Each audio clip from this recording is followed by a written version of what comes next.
Chair. It's a planning board meeting of 16 April 2025. We'll start with roll call. Welcome. Here. Jen Bluestein, Here. Alden Clark, Here. Charlie Palmisano. He is coming as a candidate. Rick Tainter. Here. Jack McCare. Here. Matt Heffron. Here. And Mark Cope, I am here. Jamie Pennington is not here. Here. Me too. Did you hear me? Here. One public hearing this evening, 570-572 Merrimack Street, with two items on the agenda. One, the Courts and Lanes special permit, the other, the subdivision. Let's go. Good evening, thank you. Jeff Roloffs, counsel to the applicant. I'm hoping Andy can pull the slides, thank you. What I'd like to do is just quickly walk through what we've done since our last meeting in March. We did submit some revised materials, we met with the commission, we had a site walk. So Andy, if you could just go to the next slide, we'll just walk through that, through the events and the different submittals quickly. So last meeting here was March 5th. March 19th, we came before you, received an endorsement of an A&R plan, which was the way of creating lots 1 to 4. You'll remember that the applications in front of you now are to split lot 4 into lots 4A and 4B with the court. On March 26th, we submitted revised landscape plans. Those were reflecting discussions that we had with the tree warden, Mr. Hennessy, as well as making some changes to the tree species at his request. You'll see these revised details on the plans in a few minutes. On the 26th, we also submitted revised civil plans from Steve Sawyer, who's here this evening, as well as a letter from him summarizing the revisions. The revisions were primarily responsive to feedback that we had received from you at our first meeting, from city staff, and from the peer reviewer. They include modifying the drive entry to put a sidewalk across the driveway, and catch basin in the driveway, water service and other utilities relocated, etc. We can go through those if you want in detail this evening. April 9th, we submitted further revised plans, and that actually was the result of a site walk with the Conservation Commission, which I had meant to put in this chronology before that. And during that site walk, there was some requests for changes in the area of the site down from lot 4B, where we had proposed some work within a 25-foot buffer. So I'll get to those revisions in a few minutes, but that was the basis for those revisions there. The same revisions were carried forward to the landscape plans, and it was submitted architectural plans with very, very negligible changes on that. April 11th, you received a memo from staff, which included some draft findings, as well as some special conditions for your consideration. April 15th, we received DEP technical comments. You'll remember we're part of the Conservation Commission too, so it was important to get those. They were pretty benign. They weren't requesting any changes to the plans, so that was reassuring. They asked for some additional information that we'll be dealing with in front of the Conservation Commission. The commission meeting was last night. The feedback we got was basically they weren't expecting to be requesting any project revisions. There's some additional information, details, for example, about how we're going to be maintaining the conservation areas and the like, which pertain to their proceedings, but not these. So we don't think there are going to be any changes from that process that would be required in the plans that are in front of you. So we're hoping actually that we can close this hearing tonight if things go well. And then tonight I uploaded one proposed edit that I had to one of the special conditions that staff drafted up for you to consider. Pretty minor, but we can get to that later. These are just here to get you reoriented to the site. If you wanted to look at those, you can just get right over it. That's just Andy. So this is an overview. After our first meeting, I got some feedback from the staff that the board wanted to get a better handle on the sort of overall project. You'll remember that the applications in front of you are only for a portion of this larger project. The larger project has been presented to the commission in its entirety because the resource area is extended to these other lots. So this is just an image. It's an excerpt of the landscape plan that was presented to the Conservation Commission, just while we have that up. So the bottom areas here are lots 4A and 4B, 4A being in the front, 4B in the back. This is the court.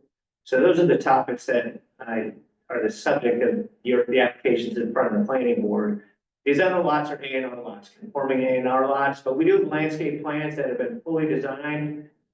These are 2 lots on Spofford, 1 lot on Merrimack.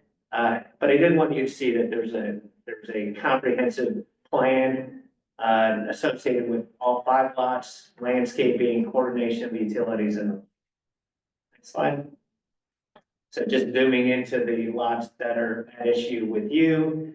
This is an excerpt from the revised landscape plan. You'll see that we've identified the street tree that we're going to be protecting during construction. We've got a proposed street tree. We changed some of the species of these trees in the front. They're not street trees, they're just on the private property. But Mr. Hennessy was comfortable with what we were proposing there. Next slide. And then getting into the civil plan. So Steve's here if you want to get into the details. I don't know if you've had an opportunity to review his letter and the plans. They were relatively minor. And if you go forward, I'm going to hit quickly the more significant revisions. One of them is that the recommendation of staff is required by the zoning ordinance. We are now providing the detail for to extend the sidewalk, the concrete sidewalk across the frontage to meet the existing sidewalk. So that'll be new sidewalk. Any next slide, please. And then down here, so this is the rear residence on lot 4B. And you may remember there's a drainage easement that the city has, some drainage infrastructure down here that discharges to a still basin and then ultimately into the wetlands. During the Conservation Commission site walk, they questioned why we were grading within a 25-foot no disturb zone there. They had expressed a preference that we not do any grading there. So we took another look at the plan. We actually adjusted the wetland line there because we realized that the original line had shown part of the stormwater infrastructure as being a wetland, which it's not. I think the commission agrees with that now. So we adjusted that wetland line.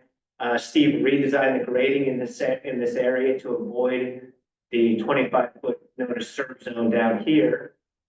He added a low landscape wall. It's not a structural wall. It's like, I think, top height of 3 feet.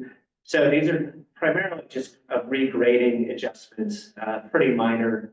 And then, across the project, it's a pretty minor detail, but those have been incorporated into the plan set presented to the planning board as well as the Conservation Commission.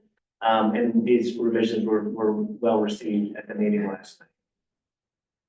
Okay, getting to the landscape plan, we are still planning to plant within that area, to restore the natural vegetation in the area. It's primarily lawn now.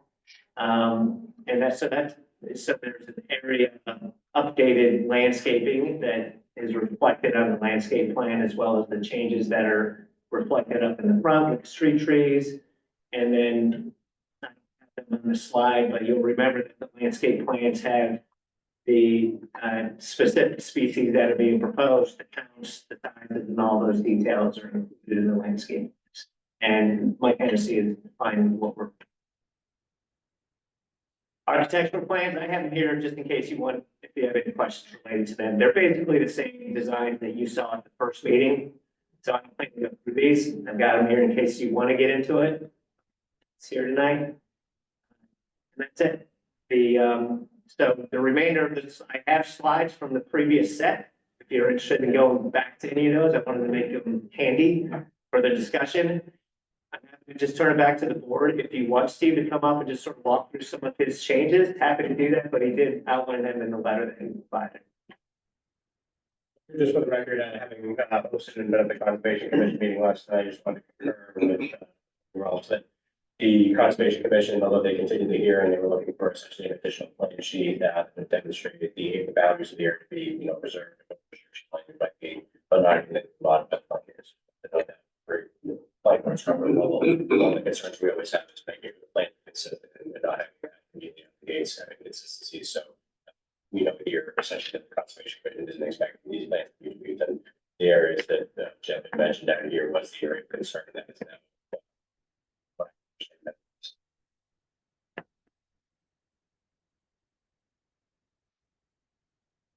Why don't we open it up for initial? We'll I think you mentioned there was proposed change to a condition. Did you say that at the very beginning? Yeah, so if you want to pull that up, in the staff memo that you've received, I guess it was last week, there was a proposed or draft special conditions for each of the two decisions, one being the subdivision approval, the other one being a special permit decision. We're fine with what they presented there. I uploaded it in Word too today, if that's easier. Yep, I did it in the subdivision application. So it was one of the subdivision special permit conditions presented by staff. And I had one minor editorial change to the end of that one condition. So you uploaded it today? Yes, in the subdivision. Oh, in the something. Yes. Special permit. No, that's right. Yeah. And I did it only in that one because the special condition related to that. Yeah. Yeah, there you go. So that was, I wondered if it would come up as a red line. So this is condition number 2. It's in your staff memo at the top of page 4. The red lining didn't come through, but I can tell you exactly what I added because it was just the language at the end of the last sentence of that condition. That's a good part. Yeah, there you go. If you want to zoom into that. And I'll just explain why I did this. So the draft condition ended with the requirement that the court be maintained privately, with no problem with that, in accordance with the homeowners association agreement. I included some additional language because I'm not sure there's going to be a homeowners association agreement. There are different ways to embody the requirements to maintain these things privately. They can be cross easements, they can be a common driveway maintenance agreement. There are different formats. So we haven't chosen exactly which one we're going to use yet. I actually don't think it's going to be a homeowners association agreement. So I've just added a couple other formats and then said, or similar documentation binding on lots 4 or being recorded at the registry prior to issuing the document. So that's our only proposed change.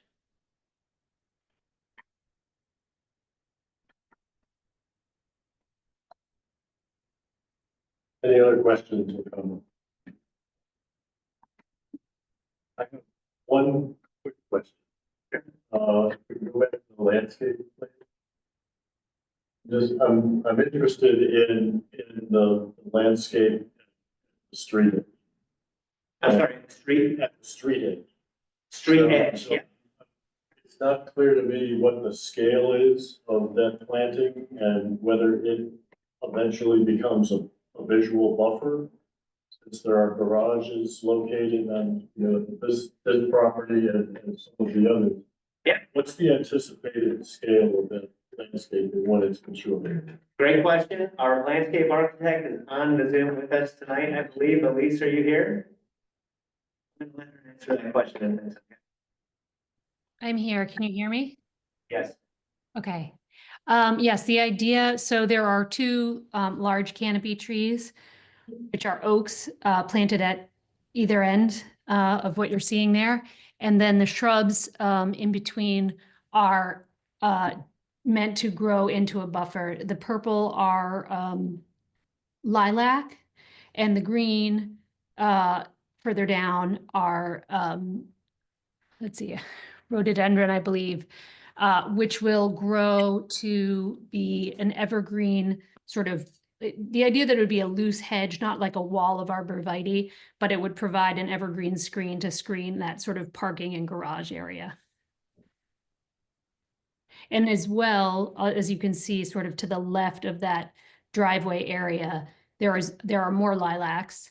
And then sort of below that, between the court and the parking area, there are some sort of small trees and lower shrubs to also screen that. And it is true. Language in your agreement with the homeowners that landscape buffer will be preserved. It's on their property. Well, that is on lot 4A. So the way I see it is this is a special permit. It's gonna run with the land. Typically, in that context, because you're approving a particular landscape plan, I see that as a binding set of plans on the property. If somebody wants to go in there and do something materially different. Back to the board. I'm asking all of this because of the orientation of some of the houses to the street. Yeah. And general comments that this site is kind of forming a gateway to come across the bridge, so I think it's important to think about those kinds of issues as you go. We totally appreciate that, and we feel like we've been very sensitive to that reality. Yes. Yeah. I did have one question. Right.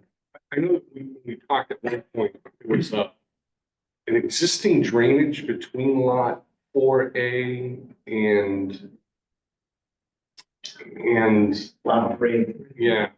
We talked about how that be handled, and it doesn't, we don't necessarily cover it in here. Yeah. We say storm drainage by the city, and then we say the private way by partners. How would you categorize that? What would you Yeah, I'm gonna put let Steve come up and answer that, our civil engineer. There is a distinction between the city's drain line that really, their drainage easement comes right underneath the court. That's different than the topic you're talking about, which I think is a sewer. No, it's a drain. Is it drain line? So I'll let Steve talk. So I think in the demolition plan, in the demolition plan, we talked about, If you want, I can pull up that drawing sheet if that's, you need that. I can point to it here. And I think if you go to the next slide, it might be more zoomed in even. Yeah. I think it's this. Right here. Okay. It's actually if you pan towards and or pan the top, slide down. So you can see here, this is this drain here. Is that the one where you're referencing? Yeah. So that's that was the old existing drain that serviced the drainage at the roundabout. And they actually got the history of this from John Eric White. The original plans of the roundabout were to redo all the drainage and continue to pipe the water down that pipe underneath the building. I think it was Dan Lynch and John Eric said, well, this isn't good. So they made a field change, basically it was a field change. During construction, the city came in, and if you pan back down to, pan down into, back up to Merrimack, they extended the pipe, the city drain down to this drain, dug it, installed it, turned 90, they ran it down along the edge of the property, just to take it, take the drainage away from the center of the property, plus having an existing drain or a drain running underneath the building is never a good idea to maintain. So that's the history of that. So we're adding this, our drainage for the court is all privately maintained. And then our overflow, we're tying into this corner here. Actually, the pipe came down, I guess they were trying to run it around something, but it came down and made a bend, and they never installed the manhole at the bend. And so what we will be, typically you do that. So we're actually gonna be installing a manhole at the bend, and that's where we're gonna tie our overflow to. So then that would be abandoned? The other one's gonna be abandoned in place, yes. You don't need access to it or Don't need anything. access. So at one point, we're talking about how would you get access to it? Yeah, That, I saw that. yeah, that is completely abandoned, abandoned in place. Yeah. Thank you. Any other questions? Following up on that, Steve. The erosion control plan says it's going to be removed. It can be removed or it can be abandoned. In areas underneath paving, you'll get. Yeah. Yeah. Anything we can get to. Yeah. Yes. Yeah. There's been some new information submitted, so I'll ask for public comment. We applicants representative online. We'll close public comment then. Just ask for any other detailed questions or comments, and I guess maybe I would ask if we could review the conditions. Yeah, and I can actually, was we had provided, and Jeff had mentioned this earlier in the evening, but we went to the subdivision waivers.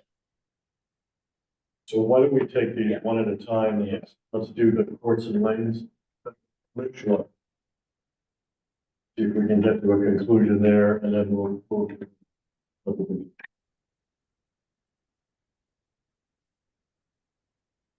So we had put it again for the board's consideration. If you think there should be tweaked here, but these were draft. That's the ordinance. All this. Basic.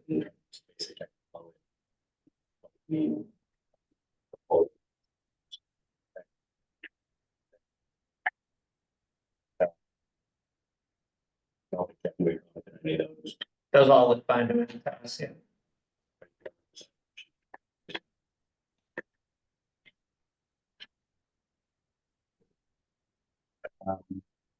We then had this special with the regular.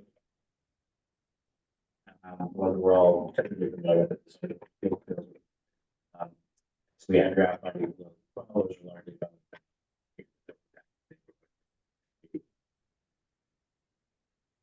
On the next page.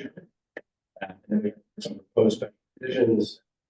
Street trees and sidewalk ordinance is a pretty typical one that we run into, so this one is addressing in condition one, the sidewalk condition and the continuation of it across the driveway. We talked earlier, one new street tree, permits and, you know, a little more specificity in there, so we can make it reinforced and, so deadline is done.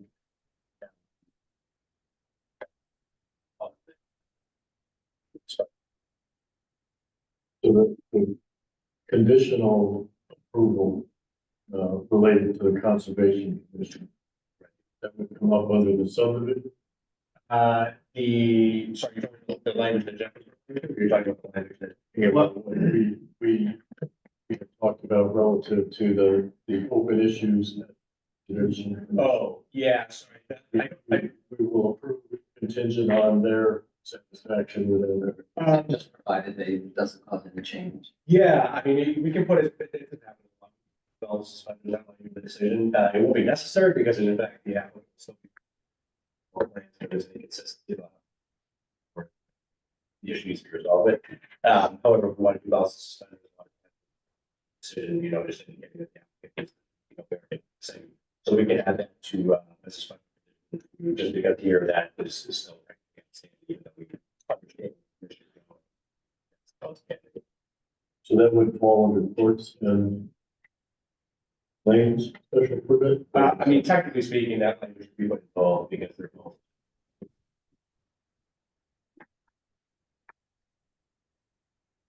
So does anyone have any addition?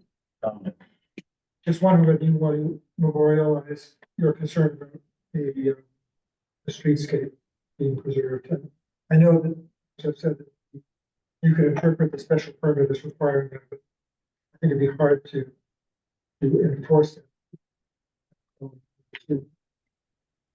Explicit language, landscape to be maintained. Well, or the intent of the landscape, not the specific ones. Yeah, let me just ask the question. If the concern is focused on this, the vegetation between the street and the first residence, it'd be nice to maybe limit it, the special condition to that. That's all. Yeah. So we have two additions. Two additions. Conditions that were suggested. Any other comment?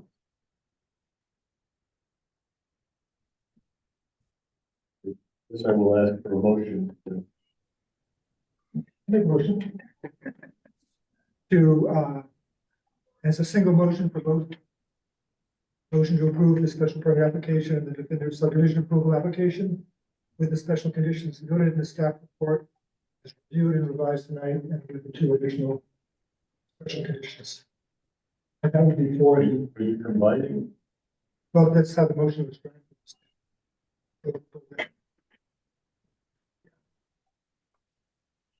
Second. Yeah, you've got to take a roll call vote. Charlie is absent. Brian, Yes.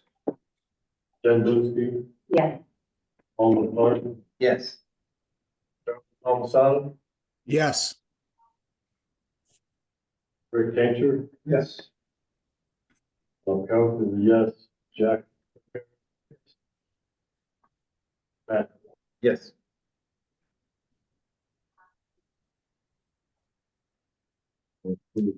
Great, thank you. Appreciate your time and efficiency. One of the more efficient proceedings I've been in a long time. Boy, did it come. It's nice. Good job, Jeff. Yeah, right. Mhm.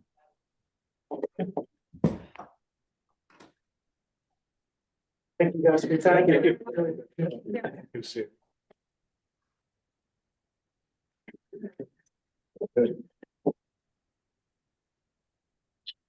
on to general business. Not a chance to comment. Yeah. I would ask that we delay approval. Honestly.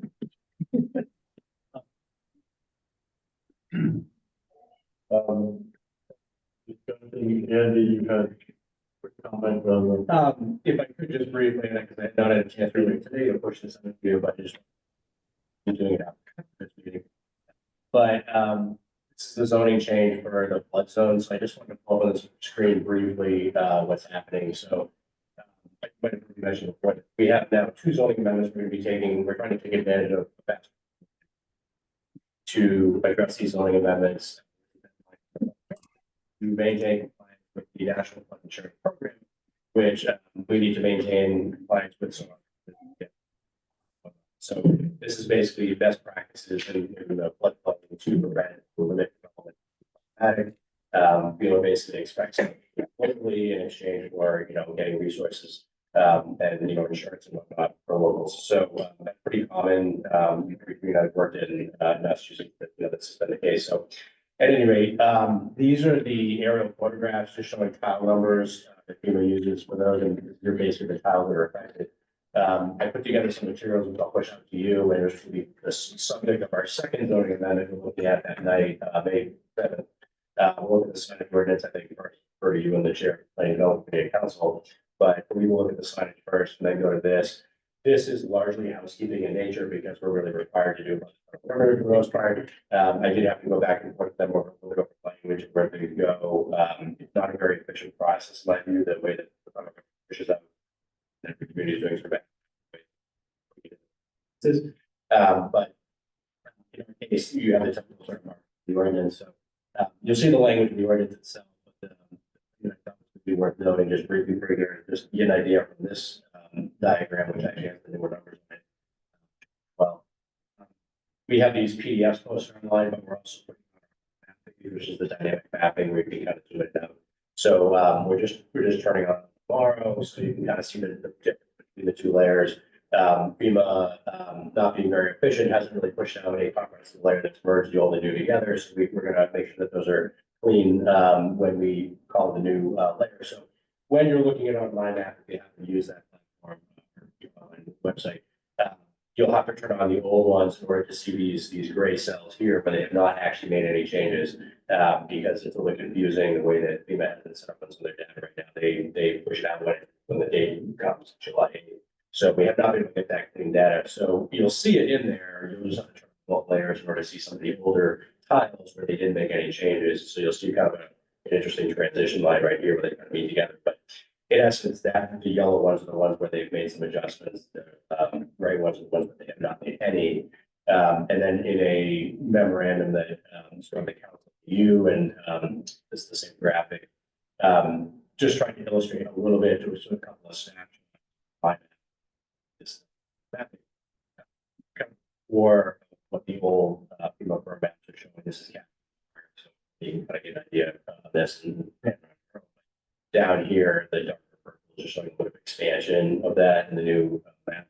I basically just, to kind of pan around, show a few highlights that are sort of notable from, city perspective. There's really not a significant adjustment. Along the coastline, you see some small slivers of adjustment, nothing significant. The other one is down here is Spring Lane. This is the Whittier Bridge. And so this is the pond right down there, Dennis Spring Pond. So this is actually so at any rate, those are the two ones that kind of stood out on the map. There's a couple of text changes that are required to comply with the federal government, and I'll let you peruse those. Some of them, I think are efficient, some of them are less than efficient, but they do also obviously accomplish the federal government's. So with that, just letting you know that that's coming along because the time frame be the deadline. Pretty significant changes downtown. No, actually, so just to show on this map right here, so the downtown, where you look at water, and any real change in that area, they basically kept that same boundary. Look at, the water area, you're gonna see the same line and go to the same. So does this mean that, I'm really surprised that there's no changes on the coastal area, in Tropic Flats. So does this mean that all the changes basically relate to riverine flooding, rather than the coastal flooding? Yes, I can't speak for, FEMA's process, frequency of back. Because I obviously know the shoreline is being a little more sensitive to these things, right? So it's interesting to see we have the riverine part being addressed, but there isn't anything new right now on this, and that's the always talking about here. Yeah, and I didn't mention this in the memo. I tried to illustrate as well, primarily more for the county. But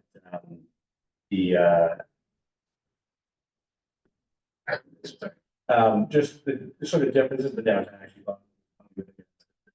So just wanted to point out the difference because we're talking in the future about flooding conditions getting worse from the coast, sea level rise and things like that. Just to illustrate a little bit of that, where the precise boundaries are, I think that's less important than realizing that there's something we need to prepare for.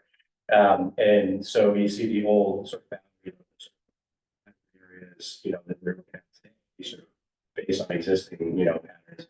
And then you have the sort of sea level rise, projection going inland, giving an idea of things that might, push through the water, pushing it way back up over, 2070, 2080, there, pushing its way back up to Merrimack Street and Market Square. So that's kind of the idea. I think it's less important, the debate over exactly what it's called is projected still at this point. But we do know sea level rise will come to residents, so that'll be an issue. And so sort of expression, people may come back with updates to this area, but it's not in this particular round. This is just showing you this one just to show sort of the flood hazard areas that we'd be looking at decades down the road to give an idea of the planning perspective, particularly, we talk with the council, understand, those were. So I'm looking at my map, I don't see any, are these not? Yes, sorry, they're being activated more. Yeah, I think we were having a fair amount of discussion, debate about, I wasn't happy with the fact that FEMA wasn't able to provide us the clean data. So we were trying to just clean it up and kind of make it look as clean as possible, given the fact that the data hasn't emerged yet. If you try to get the information, then you still find an easier time finding the preliminary plans with the preliminary date on it than you can the actual final ones, which are going to be, which is odd because those are the ones they really must be pointing to right now. So yeah, we got to go digging to get those. So anyway, We've also posted the PDFs, which is the old school version on our website, and they have a color version that will easy to read, but at the end of the day, we want my map to be usable because it's really hard to paint around a PDF and then comparing it. We really do it. And we have to use it as a zoning map, so we actually use those layers in our permitting tracking system to see if something is in a certain zone and flag that, for user reason.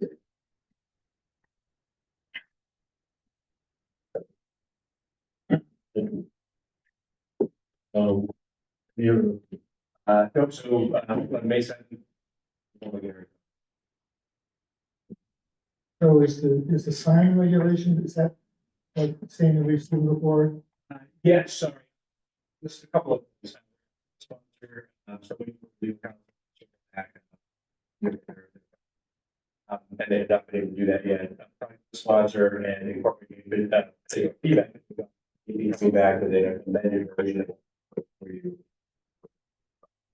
So amended committee, if you want to take that, the version that gets to that, we have not. Yeah, because we're.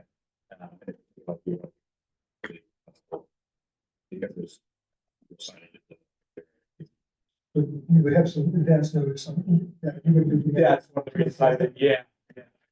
So you have at least a week to review, any sort of adjusted language or markups that might be in there. Kind of push on like a color coding or something, you can see easily or highlight where they are. Yeah, and again, I also have legal counsel to be there. Although, we haven't been coming here, we were looking more for cleanup in certain areas and clarification of certain things in the zoning and the signage. The sort of free speech effort, aspect of signage is something that's needed, so. How that fits in there, we felt it was important to have legal counsel with. Also. They're circling back, so whether it's the primary. It looks like that's all we have on the side. I think that. Sorry. Hey, guys, real quick, just to let you know on a Zoom meeting, and if it's important that, say, some people are attending that way, it's really hard to hear Andy for most of the presentation. For whatever reason, his access to the microphone seems to be compromised. I can hear basically everybody else. Charlie, can I ask, and it might be my bad, my laptop screen is up and I'm wondering if it's blocking the direct line of sight from my voice to the owl. Is that any better at all? It is a lot better. Yeah, that's a lot better. So I will start doing the meeting with my laptop screen as low as possible. So thank you for letting me know. I think that might be what Jack was getting at the last time. My voice was, A couple of times I Okay. said, on Zoom, it seemed as though I could hear most of the comment from the podium. Yeah. The speakers here. On this side. Yeah, it must be just It was the. coming in from over. All right, thank you. That's all. Thank you. no problem.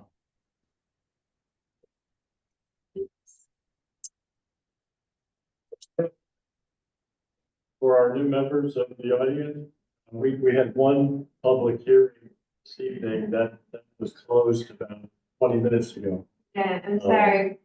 Everything else we're doing tonight is just general. If you, We just messed date. We're supposed to be here for which meeting? tomorrow. W? Oh, okay, so, yes, there's another division for the city, yeah, this is Okay. planning board meeting. Okay, Yeah. I figured that out. Yeah. There are a lot of city meetings, unfortunately. That was very interesting. We love to see the interest. It looked like a tough crowd. Yeah, exactly right. Mhm. Yeah. I'm glad I don't live right on Merrimack. Thank you so much. Right. Okay, if there are no other items, I will motion to adjourn. So adjourn? Second. Third. Roll call vote. Mhm. Yes. Jen Lucy. Yeah. Alden Clark. Charlie Palmisano. Yes. Rick Tainter. Yes. Jennifer Kerr. Matt Heffron. Yes. And I am also a yes. We are adjourned. Efficiency.